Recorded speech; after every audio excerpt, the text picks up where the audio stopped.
Dude, mga ating OA, maaga nga pala akong gumising ngayon kasi Martes. Martes nga, di ba? Huy, sobrang OA, char.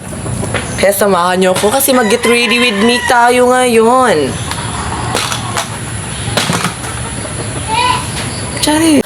At nag-makeup na agad ang atin yung OA. Ang una nga niya nilagay ay foundation. Nilagay nga lang yan sa kamay niya dahil mas bit niyang kamayin. Huy, kamayin? At sunod ko na nga nilagay ang powder dahil di pa makontento sa foundation ng babaeng ito. Ay nako, di pa marunong mag-makeup ang atin nyo. At sunod ko nga nilagay ang eyelashes para pagtingin ng crush mo para kang Jusa. Huy, Jusa, huwag kang umasa girl para di mapaasa. At nag-eyebrow na nga ang atin nyo para pagtitig ng crush mo baka malan kang Latina. Huy, Latina? Pagkatapos nga mag-eyebrow, sabi nga ng sister ko, imbis Latina, mukha daw akong Sasa girl. Huy, Sasa girl? Pagkatapos ng mag-makeup at mag-ayos, lumabas at naglakad nga ang atin yung OA.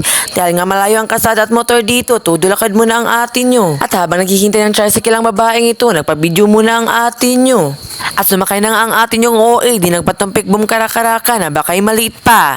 Nachika muna kami ng sister ko, tinanong ko siya kung nagka-crush na ba siya sa school. Sagot niya naman daw, ay wala pa, aba dapat lang. Ito nga pala ang daan papunta sa paaralan namin. Baka may magtanong kung saan ako nag-aaral. Nag-aaral lang naman ako sa Aurora National High School dito sa Mindanao. At dumating na nga kami, ito nga pala ang entrance ng school namin. At sa aking paglakad nakita nga ako ng dalawang ito. Sabi nga nilang dalawa, sabay na daw kami sa room namin. Shoutout nga pala kay Angel Martorias at Angel Colunya. Kita mo, puros Angel ang sumabay sa akin. Talagang safe ako.